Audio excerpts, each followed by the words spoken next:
Gerakan kabur aja dulu bikin istana geram. Tagar kabur aja dulu tengah ramai di media sosial, mencerminkan kekecewaan sebagian warga terhadap kebijakan pemerintah, termasuk efisiensi anggaran besar-besaran oleh Presiden Prabowo Subianto. Fenomena ini memicu beragam reaksi, dari istana hingga parlemen. Menteri ATR Nusron Wahid menilai tren ini sebagai tanda kurangnya patriotisme. Wamen Ketenagakerjaan Immanuel Ebenezer bahkan berkata, kalau perlu, jangan balik lagi. Namun, ada juga yang melihat sisi lain. Ketua DPD Sultan Najamudin berpendapat, ini bukan soal lari dari masalah, tapi peluang untuk berkembang di luar negeri. Kalau kamu milih bertahan atau milih kabur aja dulu, gerakan kabur.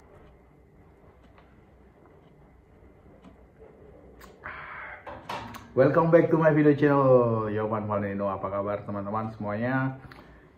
Dimanapun kalian berada, mungkin teman-teman yang kebetulan nonton video ini, akhirnya aku ada waktu lagi buat konten video mengenai pertanyaan mengenai sekitaran Romania maupun itu pekerjaan ataupun kabar-kabar yang lain. Oke guys, yang saat ini yang bikin aku buat merasa ingin buat konten lagi itu yaitu membahas masalah yang sedang ramai di Indonesia ya. Jadi yang sedang ramai di Indonesia yaitu masalah hashtag kabur aja dulu.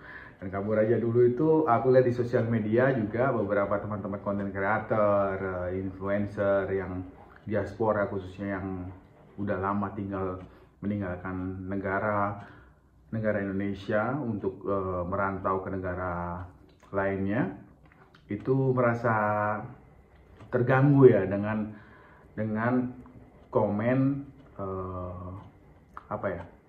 kritik dari pemerintahan gitu. Ada beberapa menteri yang memberikan statement yang kalau misalnya diaspora yang keluar, anak-anak muda yang keluar bekerja ke luar negeri itu nggak ada jiwa nasionalismenya.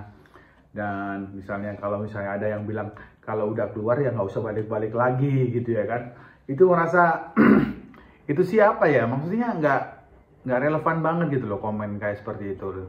Karena jujur kalau misalnya dibilang kabur aja dulu, kalau aku sih pribadi itu aku kabur aja dulu itu merantau itu sudah tahun akhir 2008, dimana aku pernah bekerja di luar ya, di luar negeri, dan sampai sekarang pun masih di luar negeri, nggak di Indonesia. Itu pun aku memulai karir bekerja di luar negeri pada saat di akhir 2008, sekitar bulan November gitu. Jadi kebetulan aku pernah bekerja di kapal pesiar,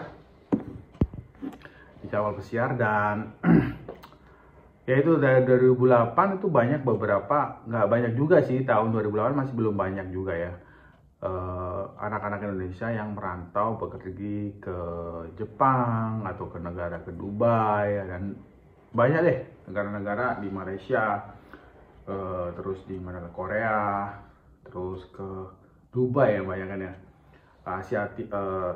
Negara Timur Tengah, Asia Timur Tengah, di Dubai, Bahrain, Kuwait, Oman, dan itu banyak teman-teman seperjuangan dulu waktu aku sekolah itu mereka larinya ke Dubai gitu.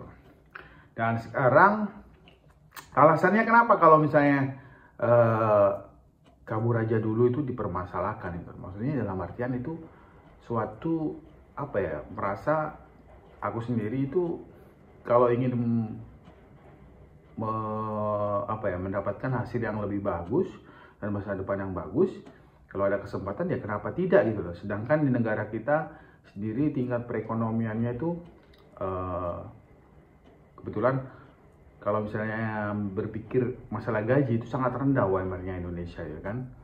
Dan selama kamu bisa punya kesempatan untuk bisa mendapatkan tambahan gaji yang lebih, kenapa tidak kalau kita mendapatkan fasilitas, pengalaman baru pastinya, dan mendapatkan gaji yang lebih ya kan, double atau bisa dikatakan triple gitu dari gaji UMR yang ada di Indonesia. Kenapa tidak kita mencoba?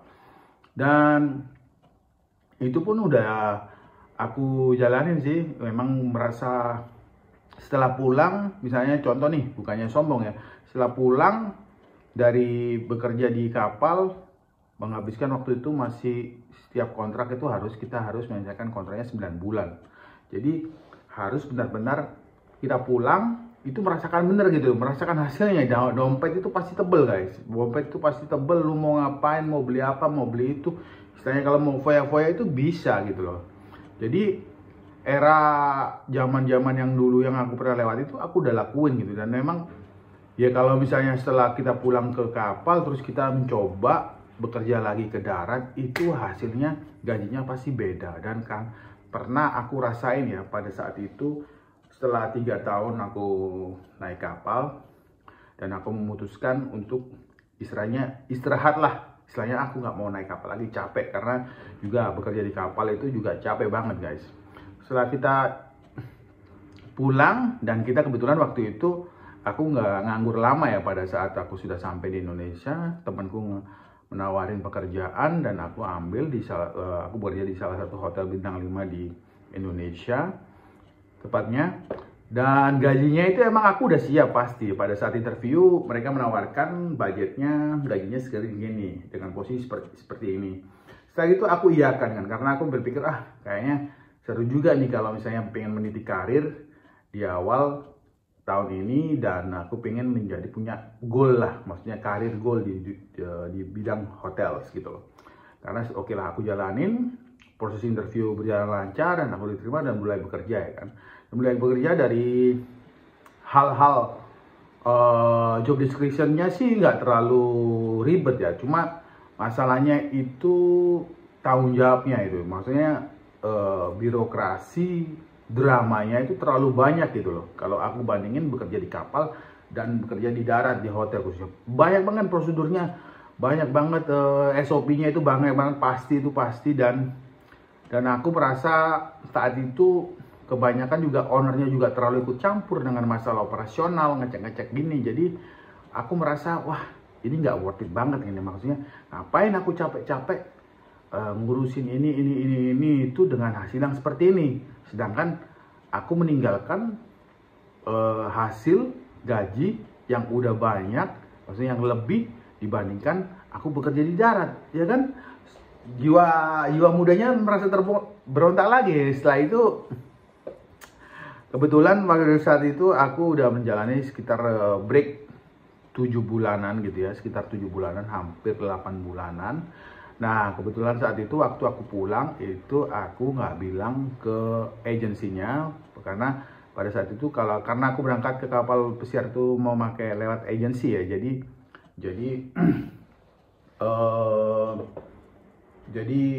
kita harus laporan gitu kalau udah pulang balik ke Indonesia ke agensinya. Kebetulan agensinya aku berada di Bali. Kebetulan agensinya bernama Bali Paradise Crew. Dia menyalurkan tenaga kerja dari Indonesia ke kapal pesiar Mediterranean Shipping Cruise, atau bisa dikatakan MSC Cruise. Oke, lanjut. Setelah itu agensinya menghubungi aku lagi, menanyakan ini ada panggilan lagi, kalau kamu menolak ataupun nanti kamu akan dicoret. Jadi sebenarnya udah dianggap sudah mengundurkan diri dari perusahaan. Nah itu kesempatan terakhir, lalu aku berpikir lagi dan akhirnya aku balik ke kapal pesiar guys, ke kapal pesiar. Nah kapal pesiar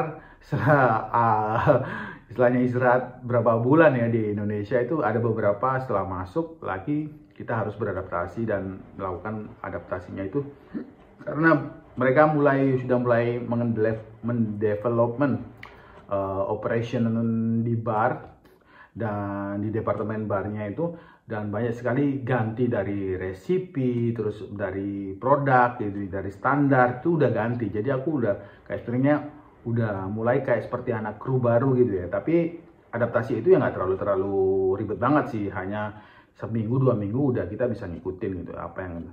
Jadi udah punya pengalaman juga bekerja di kapal, cuma bedanya pada saat aku join di tempat yang baru itu kapalnya itu pasti beda, nggak seperti kapal yang dulu. Jadi kapal yang baru, maksudnya dalam artian itu kapal yang aku belum pernah join gitu ya kan. Dan kebetulan waktu saat kapal baru lagi itu aku join di kapal yang kecil gitu, nggak seberapa banyak penumpangnya dan krunya dikit. Dan rata-rata kapal kecil itu kapal-kapal lama gitu, jadi udah tua ya kapalnya, udah tua tapi masih bagus lah. Dan fasilitasnya pun itu udah agak-agak rusak gitu kan. Jadi kondisinya itu nggak seperti fresh kapal-kapal yang besar, yang kapal-kapal baru. Nah, setelah berjalan beberapa bulan, kebetulan aku join di kapal itu, join di South Africa ya, di Cape Town gitu, di Durban. Tapi pesawatnya landing di Cape Town gitu. Dari Cape Town aku menuju Durban gitu, pesawat naik mobil.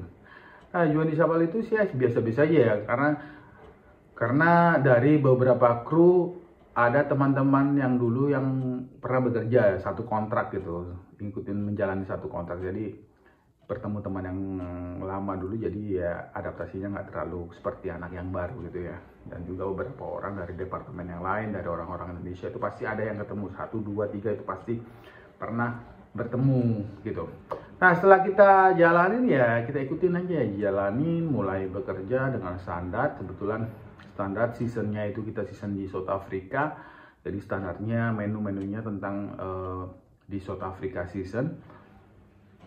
Nah, setelah berjalan ya balik pulang ke rumah, selesai kontrak ya kita menikmati hasilnya gitu, dibandingkan kita bekerja di darat gitu ya. Itu bedanya. Tapi ya kembali lagi kepada kalian, kalau misalnya kalian enjoy, lebih enak kerja di darat sih ya oke-oke saja gitu ya. Karena yang pernah aku alamin ya seperti itu, guys.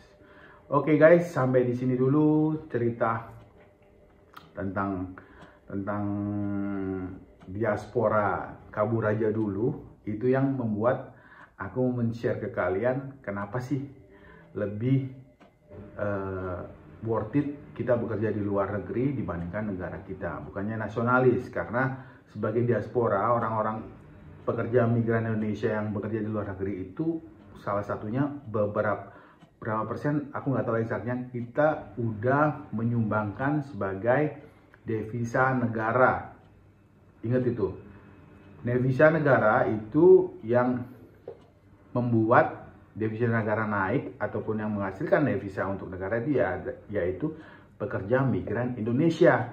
Jadi kalau pemerintah bilang, wah ngomongnya komen ngasih statement yang nggak nasionalis lah atau apalah, kamu jadi kacung di sana, ya peduli amat lah, kembali ke persoalan lagi. Daripada lu jadi bos di Indonesia tapi gaji lu dikit, lu mau gimana? Mau hidup good life atau hidup pas-pasan? Dan itu semua kembali ke teman-teman semua ya. Jadi jangan menganggap persepsinya, wah lu sombong banget lu udah pernah kerja di sini. Ya memang yang ngalamin gitu loh. Jadi buat teman-teman yang masih bekerja di luar negeri, ya aku doakan semoga sehat selalu, kerjanya lancar-lancar sampai pulang kontrak dan mendapatkan hasilnya, dan dapat kembali bersama keluarga di rumah yang udah ditinggalin berapa tahun nggak pulang. Ada yang mungkin pulang setahun sekali atau 22 tahun sekali, ada yang 4 tahun, ada yang 5 tahun ya kan, seperti yang kontrak di Jepang itu, di Korea aku lihat di sosial media itu, kasihan banget, terenyuh selama 5 tahun nggak pernah pulang, akhirnya pulang guys. Sampai ibunya sendiri itu nggak nyangka ya anaknya ngasih ngeprank ke ibunya untuk ngasih surprise, sampai ibunya itu belum nggak bisa realize gitu kalau itu anaknya sendiri guys ya. Jadi emang bener-bener kalau aku lihat itu, aduh emang sedih banget ya. Tapi ya itulah perjuangan teman-teman kita dan kalian semua yang pejuang devisa, pejuang dolar, pejuang euro, pejuang apapun. Itulah perjuangan kita untuk memberikan masa depan yang lebih baik, lebih bagus untuk kedepannya, untuk keluarga kita, kepada orang yang kita cintai dan orang yang kita sayangi ya guys ya. Oke, sampai di sini dulu cerita video konten Yovan Valentino, dan nanti aku akan bahas tentang bikin video konten yang lain. Semoga kalian terhibur, semoga kalian mendapatkan semangat, mendapatkan motivasi dari video Yovan Valentino. Oke, thank you very much. Salam sehat dan sukses selalu.